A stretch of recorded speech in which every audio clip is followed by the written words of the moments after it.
Imagine that Napoleon didn't just conquer Europe, but transformed it into a giant financial source feeding his own war economy. Entire kingdoms had fallen under his control, while hundreds of thousands of soldiers crossed borders as part of a meticulously working plan. Ancient kingdoms were buried in history one by one. Treaties were signed, and maps were redrawn. But behind the scenes, behind the battlefields, there was a much harsher and more calculated truth. Napoleon had built a flawless system that made Europe itself pay the cost of the occupation. This is ArcheoTech. We are decoding ancient engineering and re-examining history's invisible systems alongside today's world. Because sometimes what keeps an empire standing is neither its army nor its weapons. What keeps it standing is its invisible economic order. And Napoleon's true power was hidden precisely here. At the height of his time, Napoleon was wrapping a massive geography around his finger, from Spain to Poland, from the North Sea to southern Italy. The Grand Army, at one point, fielded over 600,000 troops, feeding, clothing, equipping, and of course, paying this magnificent force required an unimaginable financial resource. The real story begins right here. France's financial situation when Napoleon came to power in 1799 was far from good. On the contrary, it was struggling with a major financial crisis. To make sense of how this story began, we need to look back a bit to a period of complete depression. Towards the end of the 1780s, French sovereignty was practically floundering in a swamp of debt. The 7 Years' War had severely shaken the financial order, and France's contribution to the American Revolution had left a burden of approximately 1.3 billion livres on the palace's back. By 1788, 1 out of every 2 taxes collected from the public was flowing into debt interest before even hitting the pocket. So, as you can understand, the mighty French monarchy did not collapse just because of glittering theories or book sentences. The reality was that the state became unable to pay off its debts and hoisted the flag of bankruptcy.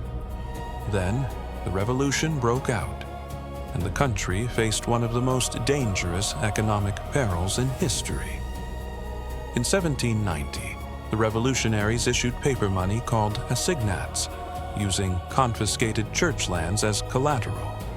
At first, the idea looked good, turning confiscated properties into cash, keeping the market alive and bringing the economy ashore. However, the thread was lost, and money was printed endlessly. By 1795, more than 45 billion livres of paper money were circulating in the market, and the result? A rapidly melting purchasing power, depreciating investments, and completely shaken market confidence. This was precisely the kind of melted country, caught between civil war and debts, that Napoleon found in his palms when he came to power with the 18 Brumaire coup in 1799. Napoleon was aware of a very fundamental truth. In the middle of such monetary chaos, you could not wage a long-term war. Therefore, his first task was not to launch a new invasion, but to put the economy in order. In 1800, he founded the Bank of France. In 1803, he introduced the Germinal franc, a new, reliable metal currency backed by gold and silver. He centralized tax collection, cracked down on corruption, and placed the state budget under strict inspection and control. He established a highly disciplined financial structure within France. But the most striking point of the story appears right here. Napoleon did not want to impose the entire bill of a permanent war onto his own citizens. He easily found the solution: making others pay the bill. After every major victory, he imposed heavy sanctions on the defeated countries. For example, When he defeated Austria at Austerlitz in 1805, he handed them a heavy bill of a full 40 million francs via the Treaty of Pressburg. When he forced Prussia to surrender in 1807, this figure reached 120 million francs. At that time, France's annual military expenditures were already around 600 to 700 million francs. In other words, a single external payment could single-handedly cover the expenses of wars that would continue for months. The system Napoleon established was actually extremely simple. Conquer the land, subject it to reparations, make the local people pay the expenses of the place you occupied, and set out on the next expedition with the loot you obtained from there. War operated almost like a flawless wheel turning itself. The German states, Italy, the Netherlands, they were all cogs in this wheel. In fact, Napoleon was not merely conquering Europe. He was consuming Europe's future wealth today in order to finance today's wars. This is precisely where both the strength and the weakness of the system lay. However, this system had an uncompromising, harsh mathematical reality.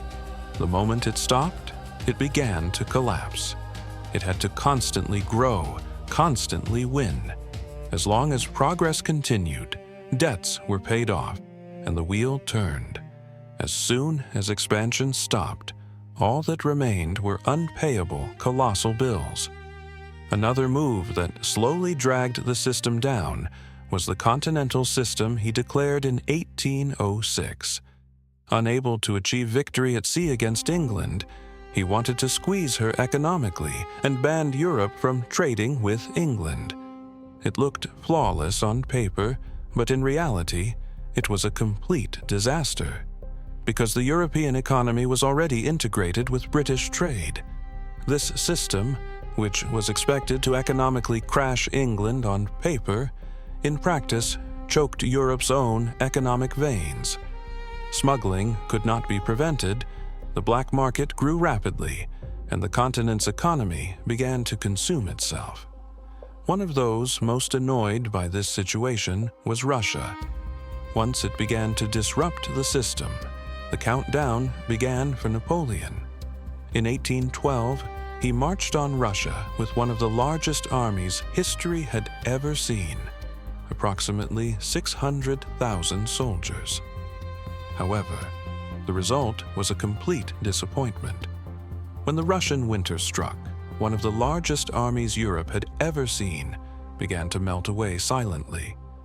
Months later, only about 100,000 soldiers remained who were able to return. This is where Napoleon's economic model stumbled for the first time. The Russian campaign brought neither a new reparation nor a new source of revenue.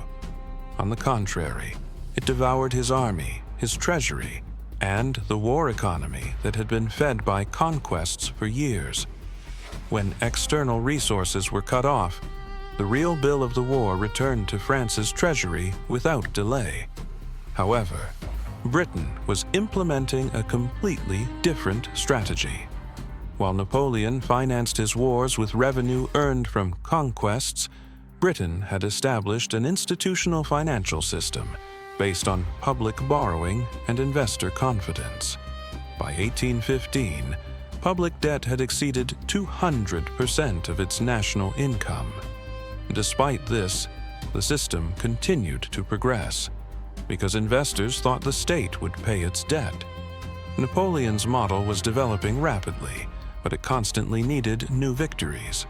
Britain's model, on the other hand, was moving forward slowly but surely, and because it was built on trust, it could survive for years. The cannons fell silent. This time, Europe's future was determined at negotiation tables, and borders were redrawn. This time, roles had changed. France, which once collected tribute from others, was forced to pay 700 million francs in reparations following its defeat. The Napoleonic era leaves us with a very clear lesson.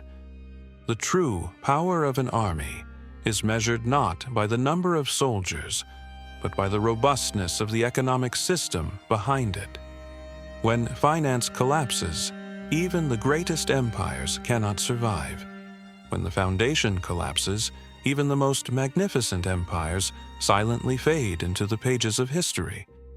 Perhaps the greatest legacy Napoleon left behind is not the wars he won, but the invisible truth he showed us.